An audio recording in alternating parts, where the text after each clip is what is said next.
Warning, you might find the content herein disturbing, but the truth must be revealed. Welcome to the concluding episode of Pandemics, the Key to Prevention, Part 3 of 3. In our previous episodes, we learned that most of the 20th century's major pandemics, AIDS, swine flu, H1N1, SARS, MERS, Ebola, bird flu, etc., were zoonotic. That is, they originated in animals. Similarly, the current COVID-19 pandemic was transferred from bats to pangolins and then to humans. The threat of future zoonoses or animal-transmitted diseases is even more concerning.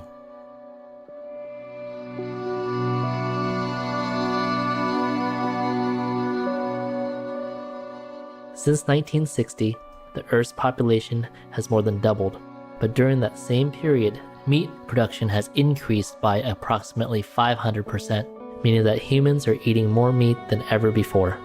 Currently, over 72 billion land animals are slaughtered for human consumption every year, and what's even more troubling is that many of these animals were raised on factory farms.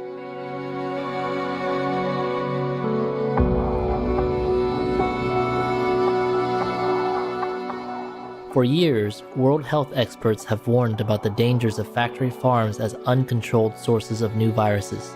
Dr. Michael Greger, renowned U.S. physician, lecturer, and author of bird flu, a virus of our own hatching, calls these farms a perfect storm environment for infectious diseases. If you actually want to create global pandemics, he warns, then build factory farms. He recalls the 2009 outbreak of swine flu, or H1N1, when it was discovered on a factory farm in Newton Grove, North Carolina, USA. Industrial animal farms have been shown to be breeding grounds for disease for at least 10 reasons. For example, because of the sheer numbers of animals, because of the overcrowding. It's like having 5,000 people in an elevator and someone sneezes. Because of the stress crippling their immune systems. The operation in Newton Grove, North Carolina, was a breeding facility in which thousands of pregnant sows were confined in gestation crates, also known as sow stalls. These are veal crate-like barren metal cages about 2 feet wide. These highly intelligent social animals essentially kept in a box. Week after week, month after month, for nearly their entire lives, they can develop crippling joint deformities, lameness. Not only can these pregnant pigs not turn around, they can barely move for most of their lives. Because of the lack of fresh air, the dankness helps keep the virus alive in these kind of facilities. Because there may be no sunlight. 30 minutes of direct sunlight utterly deactivates the influenza virus, but it can last for days in the shade and weeks in moist manure. And indeed, because of the decomposing fecal waste, releasing ammonia, burning the respiratory tracts of these animals, predisposing them to infection in the first place. Put these and all these other factors together, and what you have is really this kind of perfect storm environment for the emergence and spread of new so-called super strains of influenza. In this age of emerging diseases, we now have billions of feathered and curly-tailed test tubes for viruses to incubate and mutate within billions more spins at pandemic roulette. World organizations recognize the need for international regulation of the livestock animals industry. The United Nations Food and Agriculture Organization, FAO, states that as a global community, we must start applying the appropriate animal health policies and programs in order to safeguard public health and ensure food safety. Similarly, the World Health Organization, WHO, recommends international laws or policies as the way forward for the prevention and control of emerging and re-emerging zoonotic diseases. Pandemics are immensely costly, both in terms of lives lost and economic costs, and most of them come from animals.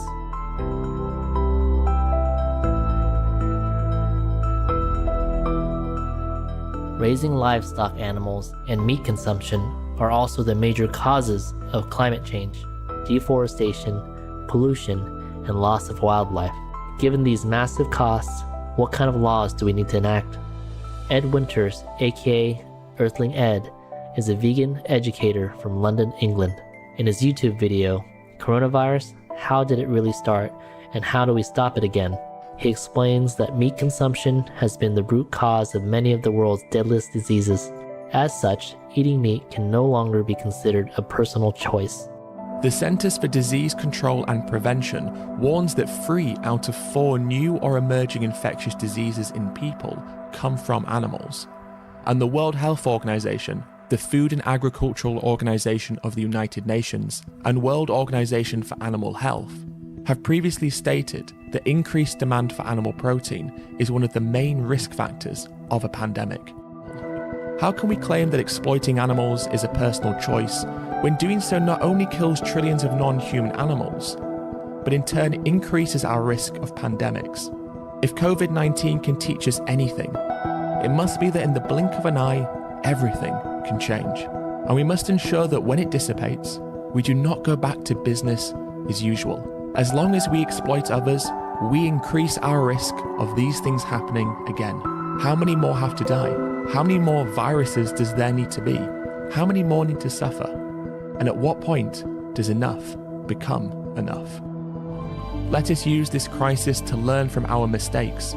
Let us learn to treat everyone who lives here with respect, and to also respect the planet itself. We'll take a moment now to listen to an important message, and we'll return shortly. Please stay tuned to Supreme Master Television.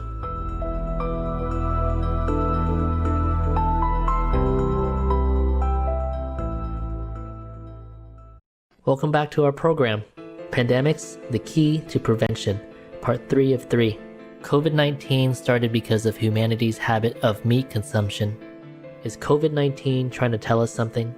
Dr. Michael Clapper, a highly acclaimed physician, consultant, and speaker, believes the current pandemic is a warning.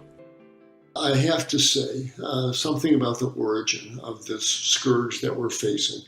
This was not a random event. It has to do with the confinement and slaughter and eating of animals. We are plant-eating creatures, and we repeatedly seem to violate that natural reality. And this is a message from the animals, another message. And so the bats are telling us, the pangolins are telling us, the pigs are telling us, the cows are telling us, stop eating us. We're not your food. And if you confine us and eat us, you're violating natural law, and it's going to come back on you. And that's really what this coronavirus is really all about. And so all we have to do is go to our natural diet. The bats are telling us we are not your food. You eat rice and beans and greens and fruits and vegetables. You'll be fine and healthy. We'll be fine and healthy. Let's eat a healthy, whole food, plant-based diet. And this will all go away. This will be the last animal-based viral epidemic we'll ever have to face. And that's the real message. For more than 3 decades, Supreme Master Ching Hai has been reminding us about the bad karma we incur from eating meat and the need to adopt to the compassionate, plant-based lifestyle.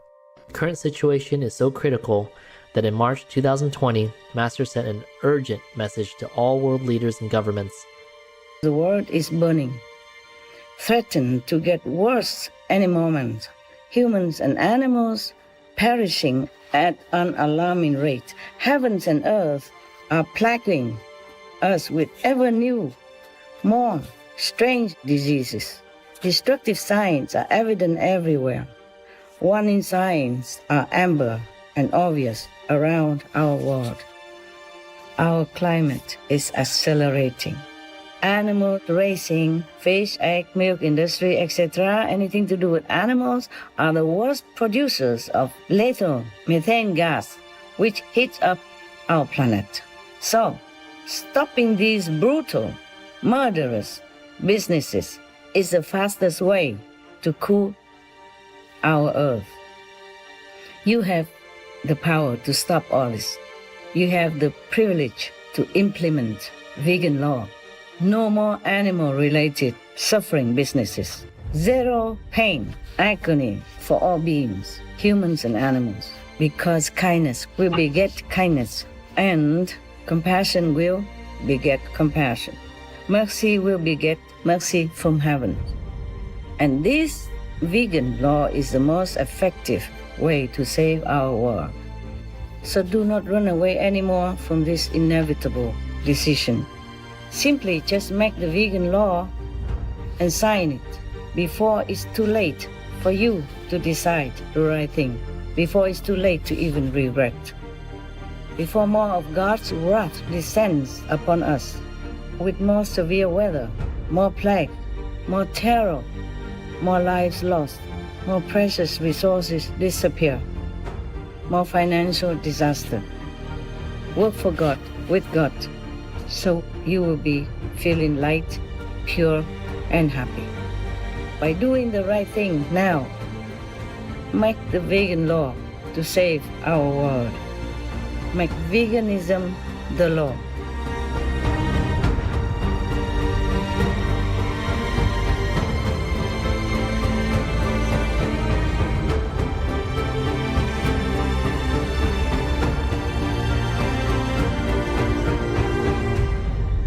Many thanks, Supreme Master Qinghai, for your clear guidance and direction. We pray that all beings soon adopt the noble, compassionate vegan lifestyle. Wise viewers, thank you for your company today.